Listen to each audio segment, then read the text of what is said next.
What you're trying to tell me is that 4 years later, you're wrestling Kerry McCoy in the New York State Championships. Yes, it was. Wait, My all right, senior so year, stop, I stop, jumped, stop. Whoa, jumped a little. Whoa, okay. So you're getting introduced, because obviously there's some foreshadowing going on here, because you were denied entry onto the team your freshman year. And then obviously we'll foreshadowing later on as you try to get on Iowa. But let's go from trying to bust your way onto a team to now competing in a state championship.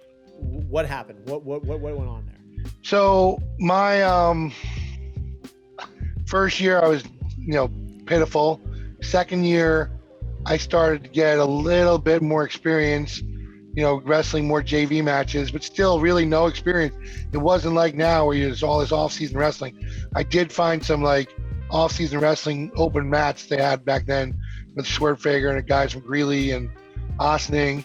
So I started getting my parents to drive me to it. And then 11th grade, I was on the varsity football team. I started playing linebacker, but I was not the running back. Our running back was a superstar, and I couldn't beat him out for the spot at fullback, and I wasn't fast enough for tailback. So, it was a little frustrating. You don't get a lot of opportunities in football, but I still loved it. It was my number one sport. And wrestling season came around. I was still probably a better baseball player than I was football or wrestler. I was really good at baseball. It's probably my best sport, if I look back at it in an objective way. So I lose in the section tournament first round to a big, fat, hairy kid from Hastings. And I was beside myself with anger. I mean, not to sound like a cuckoo, but I had a very bad temper and I was very hard on myself. And when that happened, it was like something snapped in me. I quit baseball, which I cannot believe to this day I did. It was my favorite sport. And I just couldn't do it. I was like, I can't lose a wrestling match. I can't lose to anybody ever again. It's too embarrassing to lose to another guy. It's not football, it's not baseball. It's just me, and I lost. So I just started training a lot more, and Phil Mazurko was going to college for wrestling, and he learned about the athletic club, the New York Athletic Club. So that's when I started getting good.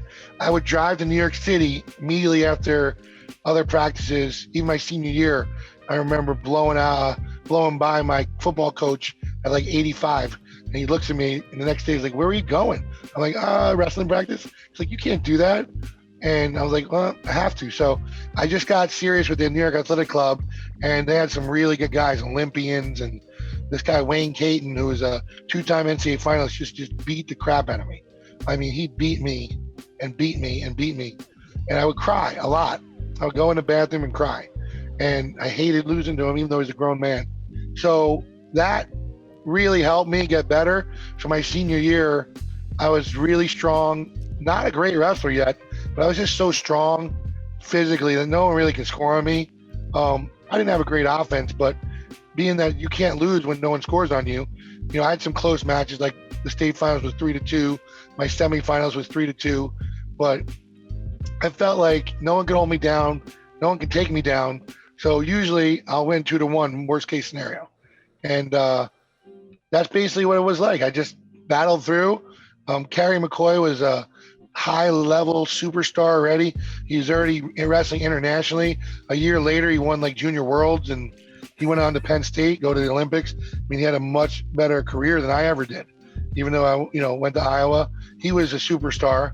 And I never had any sort of career like him. But on that day, I beat him, and it was fun.